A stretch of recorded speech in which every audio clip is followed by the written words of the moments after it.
Hello everyone, আশা করি সকলেই ভালো আছো। ব্ল্যাঙ্ক পেজ চ্যানেলে তোমাদের সবাইকে স্বাগত। এই যে চ্যানেলটি, এখানে আমরা C TET, WB TET, JH TET, UP TET আরও যে যে টেট হয় সেই সম্বন্ধিত প্রশ্ন, নানা রকম থিওরি আমরা পড়ব।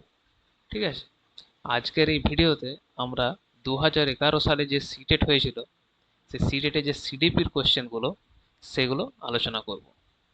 তোমরা সবাই হয়তো জানো যে সি টেট আর জেএইচ টেট এই দুটো টেটের কিন্তু এখন ফর্ম ফিল আপ চলছে। যারা করনি করে নেবে তাড়াতাড়ি। সি টেটের ফর্ম ফিল আপ চলবে 10 তারিখ পর্যন্ত জুনের, আর জেএইচ টেটের চলবে 2 তারিখ পর্যন্ত। ঠিক আছে, তো প্রত্যেকটা টেটেই সিডিপি যে সেকশনটা থাকে সেটা 30 নম্বরে থাকে। তো এই সিডিপি সিলেবাস মোটামুটি সবগুলি টেটেই সেম। তো আমরা যদি সি টেটের যে সিডিপির কোশ্চেনগুলো যদি আমরা করি, তাহলে সেক্ষেত্রে আমাদের JH TET, WB TET, UP TET আরও যা যা টেট আছে সেই সবগুলো টেটেই কিন্তু আমাদের কাজে লাগবে। ঠিক আছে, এখনও যেহেতু এনাফ টাইম আছে, তাই আমরা প্রত্যেকটা যে টেট হয়েছে একবার 2011 থেকে শুরু করে যতগুলো টেট হয়েছে সেইগুলোর সবগুলোর আমরা সিডিপি নিয়ে কোশ্চেনগুলি আলোচনা করব। ঠিক আছে, যারা আমার কাছে অফলাইনে পড়ো তাদেরকে এই ভিডিওটি সম্পূর্ণ দেখার দরকার নেই। তোমরা যদি চ্যানেলটিকে সাপোর্ট করতে চাও তাহলে লাইক করে কমেন্ট করে যেও, একটু শেয়ার করে দিও। ঠিক আছে, আমরা আমি তোমাদেরকে অফলাইনে আমি এইসব কোয়েশ্চেনগুলি করিয়ে দেবো। আর যারা অনলাইনে আমার বন্ধুরা জুড়বে, তাদের যদি ভিডিওটি ভালো লেগে থাকে তাহলে সাবস্ক্রাইব, শেয়ার, কমেন্ট আর একটি করে লাইক করে দিলে খুব ভালো হয়। ঠিক আছে, আজ দেরি না করে আমরা আজকের ক্লাস শুরু করি। প্রথম ক্লাস, একটু নার্ভাস আছি, আশা করি সবারই ভালো লাগবে। তো এটা হচ্ছে সি টেট পেপার 1, 1 জুন 2011 সালে হয়েছিল। তার সিডিপির যে 30টি কোয়েশ্চেন সেই 30টি কোয়েশ্চেনই আমরা কিন্তু আলোচনা করব আজকে। First question, which of the following should be considered the most important quality of a teacher at primary level? প্রাথমিক স্তরে শিক্ষকের সবচেয়ে গুরুত্বপূর্ণ গুণ হিসেবে নিম্নলিখিত কোনটি বিবেচিত হওয়া উচিত? পেশেন্স অ্যান্ড পারসিভারেন্স, মানে ধৈর্য ও অধ্যবসায়; competence in methods of teaching and knowledge of subjects, মানে শিক্ষাদানের পদ্ধতি ও বিষয়জ্ঞান সম্পর্কে দক্ষতা; competence to teach in highly standardised language, অত্যন্ত মানসম্মত ভাষায় পড়ানোর দক্ষতা; ইগারনেস টু টিচ, পড়ানোর আগ্রহ। প্রথমত, অত্যন্ত মানসম্মত ভাষায় পড়ানোর দক্ষতা এটা খুব বেশি দরকার নেই, কারণ আমাদের যে প্রাইমারি লেভেলের টিচিং সেইখানে অত মানসম্মত ভাষার চেয়ে এমন ল্যাঙ্গুয়েজ আমরা ব্যবহার করব যাতে শিশুরা বুঝতে পারে, এটা তো হচ্ছেই না। বাকিগুলো আমাদের দরকার আছে, পড়ানোর আগ্রহ দরকার আছে, শিক্ষাদানের পদ্ধতি ও বিষয়জ্ঞান সম্পর্কে দক্ষতা এটাও দরকার আছে। কিন্তু সবচেয়ে বেশি দরকার যেটি সেটা হচ্ছে ধৈর্য ও অধ্যবসায়। ধৈর্য যদি না থাকে তাহলে প্রাইমারি স্কুলের ছেলেদেরকে পড়ানো খুবই কঠিন। তো এই ক্ষেত্রে পেশেন্স অ্যান্ড পারসিভারেন্স হচ্ছে আমাদের রাইট অ্যান্সার। ঠিক আছে, এখান থেকে পেন আমি নিয়ে নিয়ে একটু দাঁড়াবে। হ্যাঁ, ঠিক। তাহলে পেশেন্স অ্যান্ড পারসিভারেন্স হচ্ছে আমাদের অ্যান্সার। তারপর আমাদের নেক্সট কোশ্চেন হচ্ছে 2, a teacher, because of his or her democratic nature, allows students to sit all over the class. Some sit together and discuss or do group reading. Some sit quietly and read themselves. A parent does not like it. Which of the following may be the best way to handle the situation? তাহলে বলছে যে একটা teacher তার Democratic চিন্তা ভাবনায় সে ঠিক করলো যে শিক্ষার্থীদের শ্রেণীকক্ষে বিভিন্নভাবে বসতে দেবে। কেউ একসাথে বসে আলোচনা করতে লাগলো, কেউ দলগতভাবে পড়তে লাগলো, আর কেউ কেউ চুপচাপ একা পড়তে লাগলো। একজন অভিভাবক এটি পছন্দ করলেন না। এই পরিস্থিতি মোকাবিলার সর্বোত্তম উপায় কোনটি হতে পারে? 1 নম্বর, অভিভাবকদের প্রধান শিক্ষকের কাছে সন্তানের সেকশন পরিবর্তনের অনুরোধ করা উচিত, যাতে তাকে আলাদা সেকশনে নিয়ে নেওয়া হয়। অভিভাবকদের শিক্ষকের উপর আস্থা রেখে সমস্যাটি নিয়ে তার সঙ্গে আলোচনা করা উচিত। C নম্বর হচ্ছে অভিভাবকদের শিশুকে ওই স্কুল থেকে সরিয়ে নেওয়া উচিত। অভিভাবকদের শিক্ষকের বিরুদ্ধে প্রধান শিক্ষকের কাছে অভিযোগ করা উচিত। এটা আশা করি সবাই বুঝতে পারছো। একটা শিক্ষা আহ, তখনই চলবে যখন অভিভাবক ও শিক্ষক দুজনা মিলেমিশে কাজ করবে। তো এই ক্ষেত্রে আমাদের অ্যান্সার হবে কি? বি। অ্যান্সার হবে আমাদের বি। ঠিক আছে, Next question, the stage in which a child begins to think logically about objects and events is known as। তাহলে এগুলো আছে আমাদের পিয়াজের যে চারটি স্তর ছিল সেই চারটি স্তরের কথা এখানে বলা আছে। পিয়াজের চারটি স্তর কি কি? এই যে pre operational stage, concrete operational stage, sensory motor stage, formal operational stage. তাহলে এখানে আমাদের বলছে যে পর্যায়ে একটি শিশু বস্তু ও ঘটনা সম্পর্কে যৌক্তিকভাবে চিন্তা করতে শুরু করছে। যখন শুরু করে তখন আমরা পড়েছি পিঁয়াজের যে স্তরগুলো, সেখানে সে কনক্রিট অপারেশনাল স্টেজে তার চিন্তাভাবনা শুরু করে, তাই তো? যেটা আমাদের ফর্মাল অপারেশনাল স্টেজ, সেখানে সে অ্যাবস্ট্রাক্ট চিন্তাধারা যেগুলো আছে সেগুলো ডেভেলপ করে, কিন্তু প্রথম যে লজিক্যালি যে চিন্তা সেটা আসে কনক্রিট অপারেশনাল স্টেজে। ঠিক আছে, নেক্সট হচ্ছে আমাদের mind mapping refers to. Mind mapping এই কথাটার সঙ্গে এখন আমরা সবাই চিনি। এখন সবাই মাইন্ড ম্যাপের মাধ্যমে হিস্ট্রি, জিওগ্রাফি এইসব ইউটিউবে পড়াচ্ছে, তোমরা হয়তো দেখে থাকবে যারা জেনারেল লাইনেও পড়ো। তো এখানে মাইন্ড ম্যাপিং রেফার্স কি? A plan of action for an adventure, কোনো অভিযানের কর্ম পরিকল্পনা। Drawing the picture of a mind, একটা মনের ছবি আঁকা। মাইন্ড বলতে এখানে মস্তিষ্ক হতো। Researching the functioning of the mind, মনের কার্যপ্রণালী নিয়ে গবেষণা। A technique to enhance comprehension, বোঝার ক্ষমতা বৃদ্ধির একটি কৌশল। তাহলে মনের কার্যপ্রণালীর মস্তিষ্কের কার্যপ্রণালী নিয়ে গবেষণা, এটি হবে অ্যান্সার। আমাদের মস্তিষ্কে আমরা রিসার্চ করি, মানে কিভাবে আমরা মনে রাখবো, কি করব, সেটি হচ্ছে mind mapping. Next question, the best way especially at primary level to address the learning difficulties of students is to use। তাহলে বলছে বিশেষত প্রাথমিক স্তরে শিক্ষার্থীদের শেখার অসুবিধা দূর করার সর্বোত্তম উপায় কি? Expensive and glossy support material, দামি ও চকচকে সহায়ক উপকরণ। আমরা ডিএলএড করার সময় পড়ে এসেছি যে খুব বেশি যে এক্সপেন্সিভ সাপোর্ট ম্যাটেরিয়াল হতে হবে তার কোনো মানে নেই। খুব যে চকচকে করার জন্য খুব এক্সপেন্সিভ, এক্সপেন্সিভ যেই নামটি আছে সেটি আমাদেরকে এড়িয়ে চলাই ভালো, যদি না আরও ভালো কোনো অপশন থাকে। সহজ ও আকর্ষণীয় পাঠ্য বই, টেক্সট বুক ঠিক আছে, কিন্তু দেখি আরও ভালো অপশন আছে নাকি। স্টোরি টেলিং মেথড, গল্প বলার পদ্ধতি। A variety of teaching method suited to the disability. তাহলে এখানে বলেছে ডিফিকাল্টিজ অফ স্টুডেন্টস। তাহলে ডিফিকাল্টিজ অফ স্টুডেন্টস যখন হবে তাহলে আমরা নানা রকম ভ্যারাইটি অফ টিচিং মেথড ব্যবহার করব, যাতে সমস্যার ধরন আমরা চিহ্নিত করে তাকে সেই রকম পদ্ধতি ব্যবহার করতে পারি। তাহলে এই ক্ষেত্রে অ্যান্সার হবে ডি। নেক্সট কোয়েশ্চেন হচ্ছে which of the following will foster creativity among learners. নিম্নলিখিত কোনটি শিক্ষার্থীদের মধ্যে সৃজনশীলতা বৃদ্ধি করবে? Providing opportunities to question and to nurture the innate talents of every learner. প্রথমেই অপশনটাই খুবই ভালো লাগছে, প্রশ্ন করার সুযোগ দেওয়া এবং প্রত্যেক শিক্ষার্থীর অন্তর্নিহিত প্রতিভা বিকাশ করা।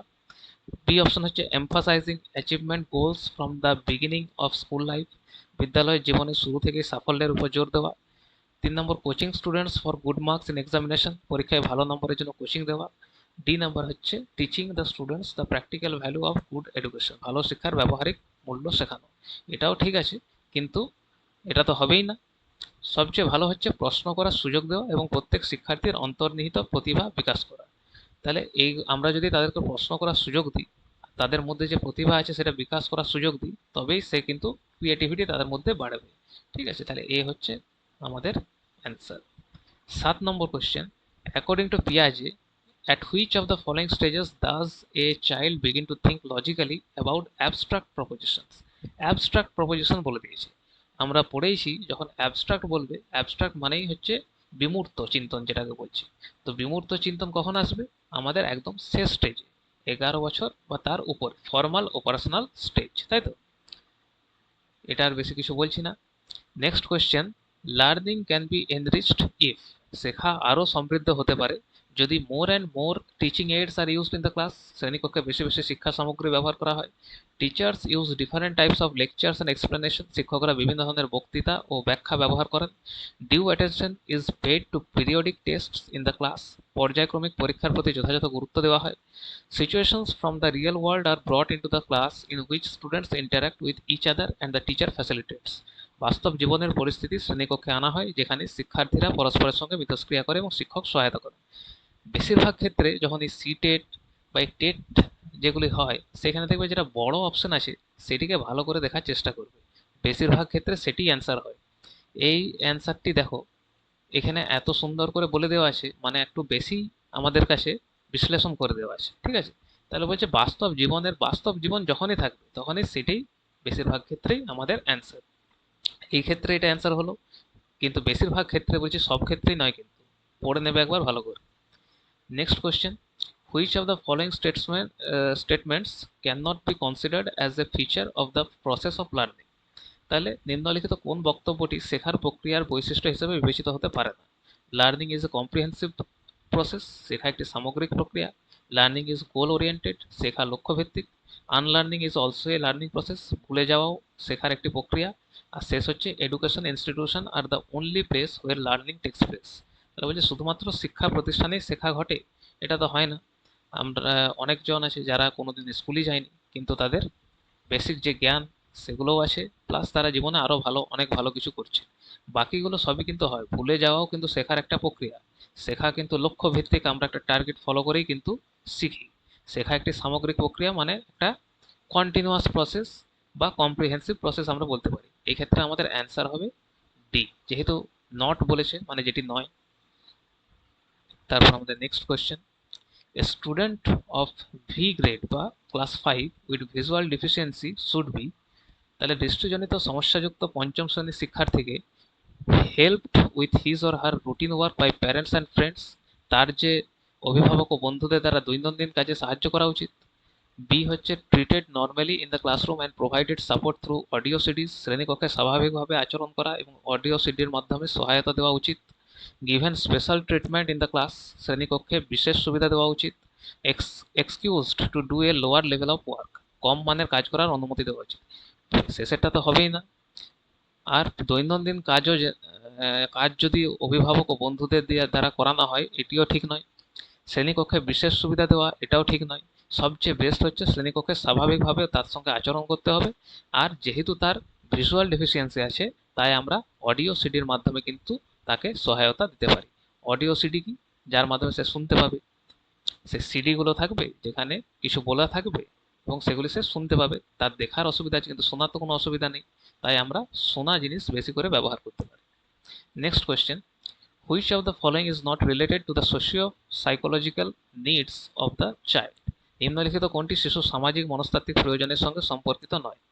নিড ফর ইমোশনাল সিকিউরিটি, মানসিক নিরাপত্তার প্রয়োজন। Regular elimination of West products from the body, শরীর থেকে বর্জ্য পদার্থের নিয়মিত নির্গমন। নিড ফর কোম্পানি, সঙ্গের প্রয়োজন। লাস্ট অপশন হচ্ছে need for appreciation or social approval, প্রশংসা ও সামাজিক স্বীকৃতির প্রয়োজন। অপশনগুলো যদি দেখি, সামাজিক মনস্তাত্ত্বিক প্রয়োজনের কথা বলেছে। সামাজিক মনস্তাত্ত্বিক, এখানে প্রশংসা ও সামাজিক স্বীকৃতি দরকার আছে, সঙ্গের প্রয়োজন আছে, মানসিক নিরাপত্তার প্রয়োজন আছে। কোনটি সামাজিক মনস্তাত্ত্বিকের সঙ্গে সঙ্গ নেই? সেটি হচ্ছে শরীর থেকে বর্জ্য পদার্থের নিয়মিত নির্গমন, এটার সঙ্গে সামাজিক মনস্তাত্ত্বিকের কোনো সঙ্গ নেই, তাই এটি সম্পর্কিত নয় বলেছে, তাই এটি অ্যান্সার।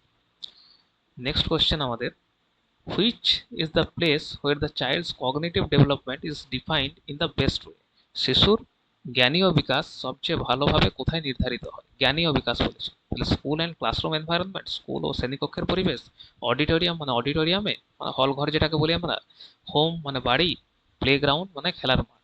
যেহেতু জ্ঞানীয় বিকাশ বলেছে কগনিটিভ ডেভেলপমেন্ট, তাই কগনিটিভ ডেভেলপমেন্ট সবচেয়ে বেশি ভালো বিকাশ হবে স্কুল অ্যান্ড ক্লাসরুম এনভায়রনমেন্ট। এটা তো সাধারণ ব্যাপার, আশা করি সবাই জানবে।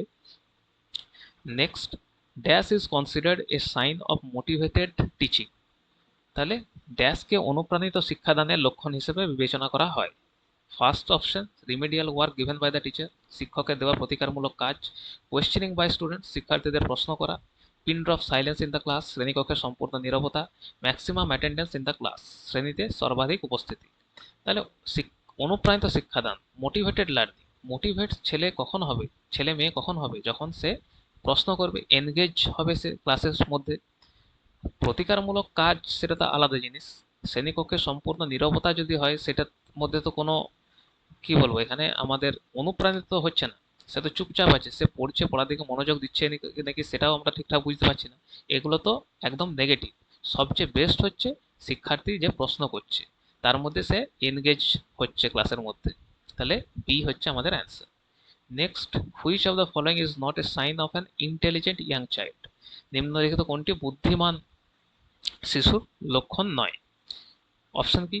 One who has the ability to communicate fluently and appropriately, যে সাবলীল ও যথাযথভাবে যোগাযোগ করতে পারে, মানে কথোপকথন করতে পারে। B one who carries on thinking in an abstract manner, যে বিমূর্তভাবে চিন্তা করতে পারে। One who can adjust oneself in a new environment, যে নতুন পরিবেশের সঙ্গে নিজেকে মানিয়ে নিতে পারে। না one who has the ability to cram long essays very quickly, যে খুব দ্রুত বড় রচনা মুখস্থ করতে পারে।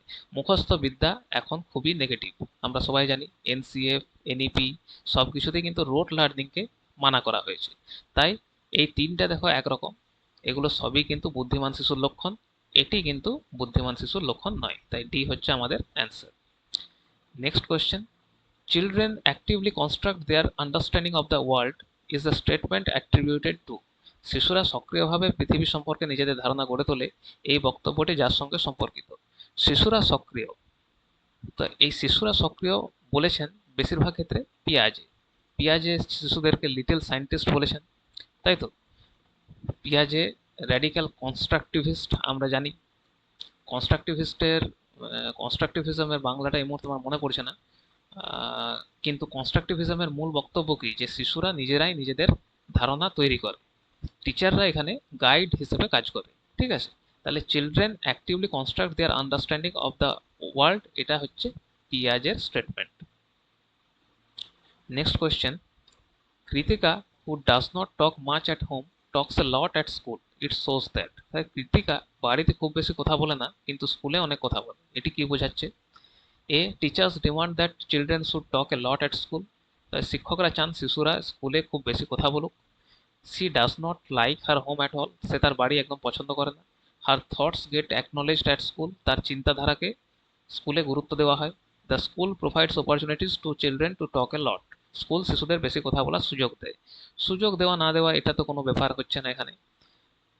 বাড়ি পছন্দ কেন করবে না? শিক্ষকরা চান শিশুরা স্কুলে, শিক্ষকদের চাওয়া না চাওয়ার সঙ্গে কি সঙ্গে স্কুলে তার চিন্তা ভাবনাকে গুরুত্ব দেওয়া হয়। আমরা কিছু কথা বললে যদি কেউ গুরুত্ব দেয়, তাহলে আমরা বেশি কথা বলতে পছন্দ করি।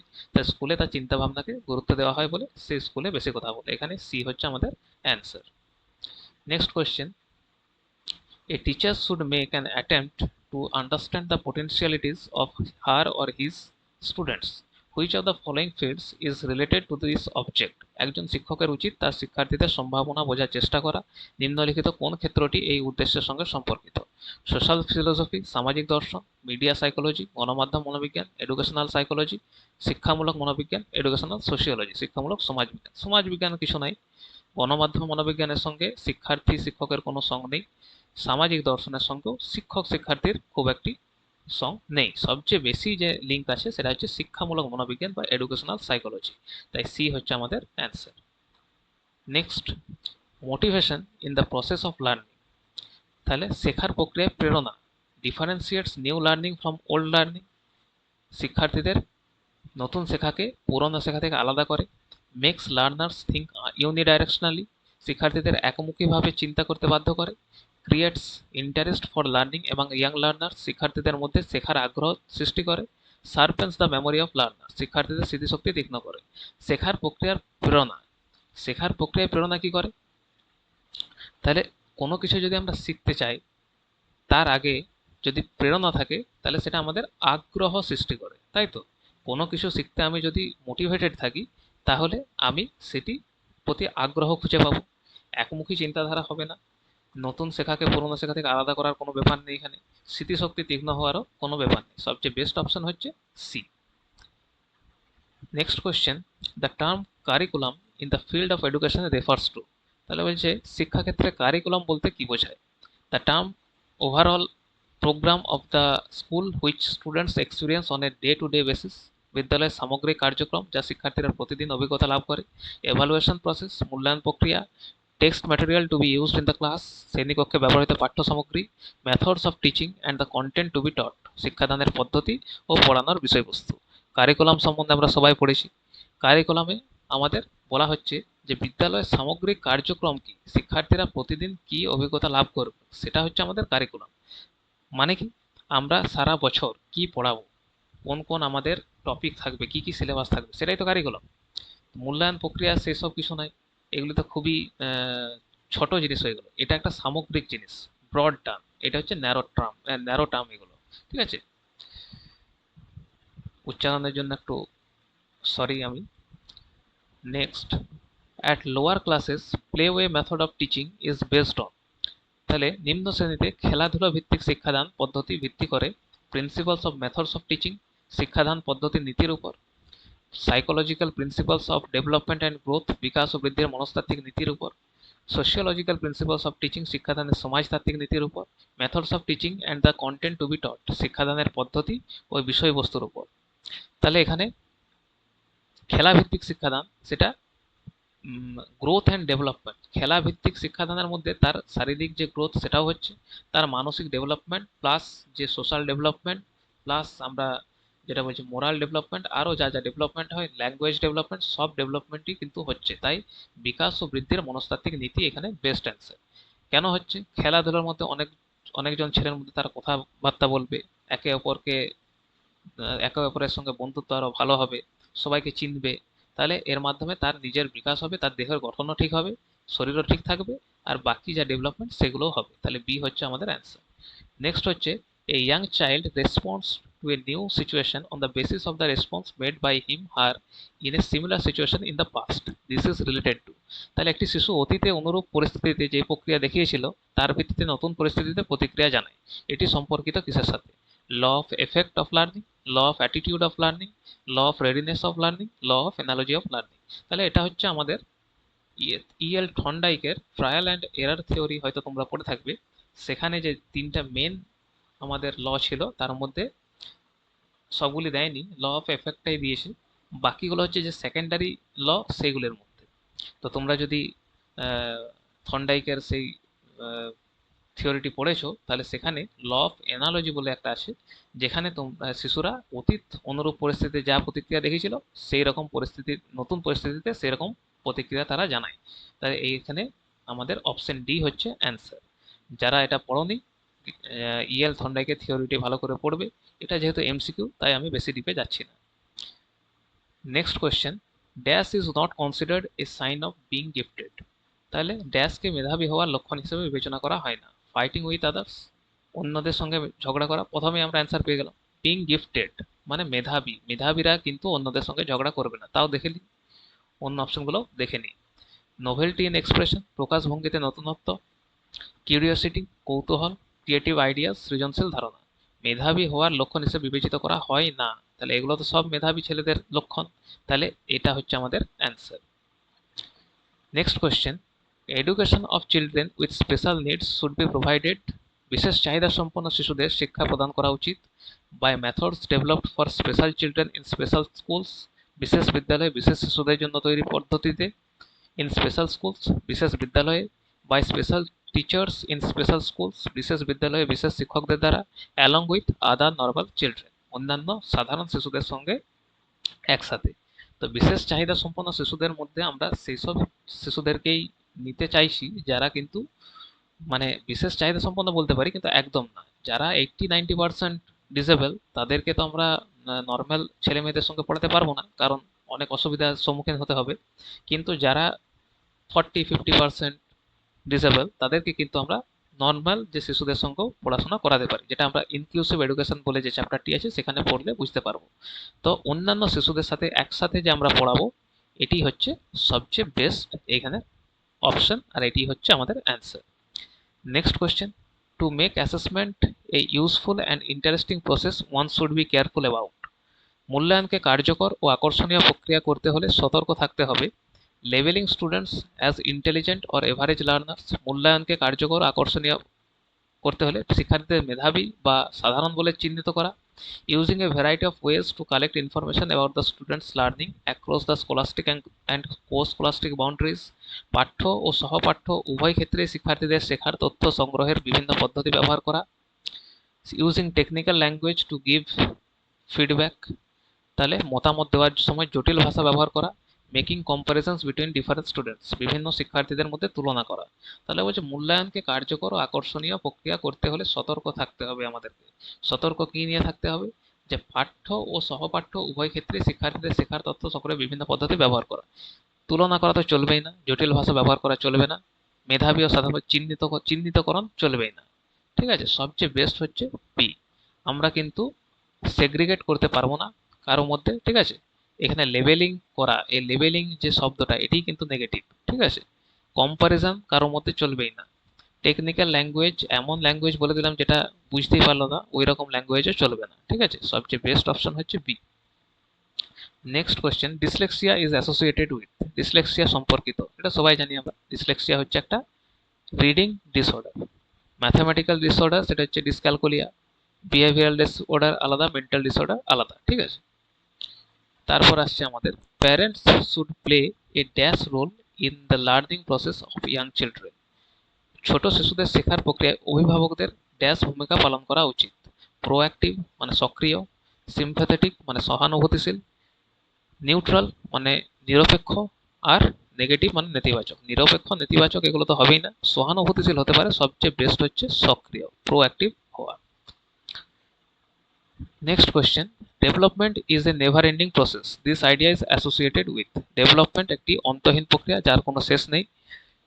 এই ধারণাটি কোন প্রিন্সিপালের সঙ্গে সম্পর্কিত? প্রিন্সিপাল অফ কন্টিনিউইটি মানে যেটা ধারাবাহিকভাবে চলে, প্রিন্সিপাল অফ ইন্টিগ্রেশন সমন্বয়ের নীতি, প্রিন্সিপাল অফ ইন্টারাকশন পারস্পরিক ক্রিয়ার নীতি, প্রিন্সিপাল অফ ইন্টার রিলেশন আন্তঃসম্পর্কের নীতি। তাহলে একটা অন্তহীন প্রক্রিয়া কন্টিনিউ চলবে। তাহলে আমরা যখন ডেভেলপমেন্টের প্রিন্সিপালগুলো পড়েছি তখন আমরা প্রিন্সিপাল অফ কন্টিনিউইটি সম্বন্ধে পড়েছি। এখানে কি হয় যে বলা আছে বিকাশ একটি অন্তহীন প্রক্রিয়া মানে কন্টিনিউ চলে। তাই এই যে আমাদের বাক্যটা সেটি কিন্তু এটার সঙ্গে যায়। এ হচ্ছে আমাদের অ্যান্সার। তারপর the insight theory of learning is promoted by. Insightful learning আমরা পড়েছি। তো ইনসাইটফুল থিওরি কারা দিয়েছিলেন? গেস্টাল্ট যারা ছিলেন গেস্টাল্ট থিওরিস্ট তাদেরকে বলা হয়। ভাইগটস্কি তো দিয়েছিল সোশিও কালচারাল কগনিটিভ, যেটা প্যাভলভ আলাদা, প্যাভলভের সেই কি বলে ক্লাসিক্যাল কন্ডিশনিং এর দিয়েছিল। জিন পিয়াজে তো আমাদের কগনিটিভ ডেভেলপমেন্টের দিয়েছে, ঠিক আছে। তাহলে বাংলাতে যদি বলি অন্তর্দৃষ্টি তত্ত্ব বলা হয়, প্রচার করেছেন প্যাভলভ, জ্যা পিয়াজে, ভাইগটস্কি, গেস্টাল্ট তত্ত্ববিদরা। এটা অ্যান্সার হচ্ছে D. Next question, in which of the following stages do children become active members of their peer group? তাহলে হচ্ছে নিম্নলিখিত কোন পর্যায়ে শিশুরা তাদের সমবয়সী গোষ্ঠীর সক্রিয় সদস্য হয়ে ওঠে? এটা অনেক ক্ষেত্রে চাইল্ডহুডও অপশন দেওয়া আছে, মানে নেওয়া আছে অপশনটা, অ্যান্সার দেওয়া আছে। বেশিরভাগ ক্ষেত্রে কিন্তু অ্যাডোলেসেন্স দেওয়া আছে, ঠিক আছে। অ্যাডোলেসেন্সই সেই সময় যেখানে আমরা আমাদের হরমোনাল চেঞ্জ হয়, ঠিক আছে, তখন আমরা বাড়ির লোকের চেয়ে বাইরের লোককে বেশি কাছের ভাবি, ঠিক আছে।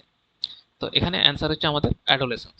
স্ট্যানলি হল অ্যাডোলেসেন্স এই কালটাকে নিয়ে একটি বাক্য বলেছিল, যদি তোমাদের মনে আছে তো সেটা কমেন্টে বলে দেবে। নেক্সট লাস্ট কোয়েশ্চেন আজকের, four distinct stages of children's intellectual development are identified by.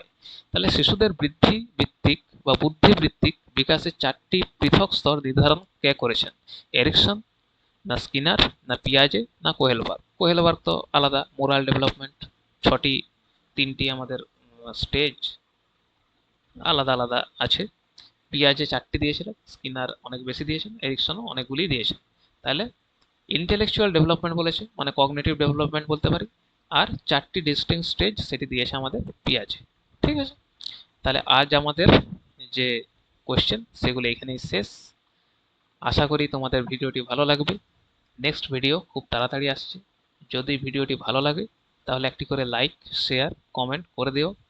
কি ভুল লাগছে, কি অ্যাড করা যেতে পারে আমাকে বলতে পারো, সাজেশন দিতে পারো, আমি কিন্তু সেটি পজিটিভলি নেব, ঠিক আছে। তো আজকের আমাদের ভিডিও এই পর্যন্ত।